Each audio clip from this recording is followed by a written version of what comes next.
Hello, my name is Mr. Keith. I work at a Christian high school in America, in Chicago, called Wheaton Academy. And we have about 600 students, and we are really blessed to have an incredible school. We have a beautiful campus, green grass, blue sky, wonderful buildings, amazing resources, and we're very, very fortunate to learn and grow together in a school like this. But I want to share with you a little bit about a special friend of mine that I really, really admire.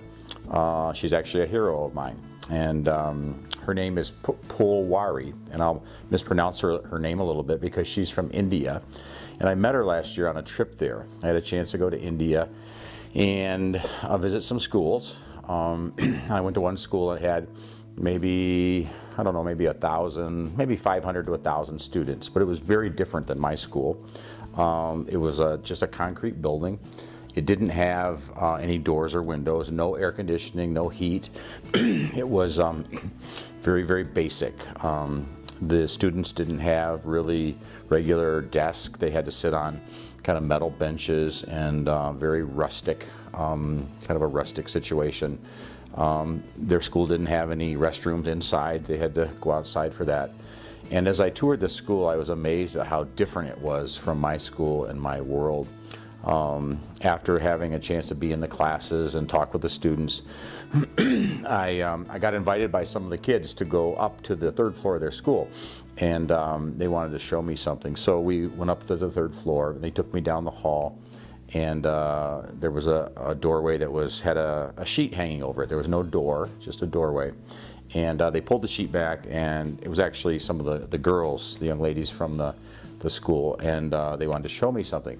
So we went up there with the leaders of the school. They pulled back the sheet, and inside was a classroom, and in the classroom was a room full of bunk beds, and that's all that was there.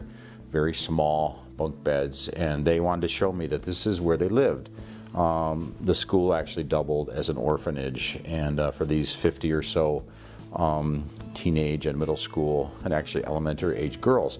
And they took me in and they showed me, and my heart was really really touched, and really I had a lot of emotion seeing the way they lived, and I immediately kind of felt sorry for them, thinking about all the things I had back in my world, in my school, in my home, my church. But as I talked to them and they showed me where they lived, there was one young lady named Pulwari, and Pulwari was a little Indian girl, about 11 or 12, and she wanted to show me her bed, her bunk bed, and so she took me across the room and walked me up to a bunk bed and showed me, and she said something that really impacted me. She said with a big smile, "This is my home.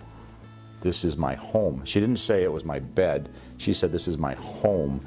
And she was so proud of this as her bed. And then she picked up a book on her bed, and it was a Bible. And that's all she had, really, was a bed that she shared with someone else and a Bible. And she was so happy, and she was so pleased, and she was so appreciative to God for having allowed her to be in this school and have a place to live and to have a Bible, God's Word. And my emotion of feeling sorry for her quickly changed to, I felt like she had something I didn't, and that is she knew Jesus in a way that was deeper and more meaningful even than the way I lived. I'm very comfortable in my life. I have lots of things and resources, and Pulwari didn't have much at all. She had a bed and she had a Bible, and she was so not only content, she was so happy and thrilled and full of joy. And to see the smile on her face and the thankfulness to be a part of a school that she went to and lived in at night was really very, very meaningful. So I left India with a changed heart, a different perspective about the Jesus I know and I've known my whole life. But I'm not sure I've ever really depended on him at that depth, at that level, like Pulwari does. I was so pleased and thankful to meet her. I'm so excited about her faith, which is so real and so meaningful. She depends on Jesus every day, and she knows that Jesus is reliable. He's faithful, and he has been in her life. and she has great confidence that he will into her future, whatever that is. So I'm so excited to meet her.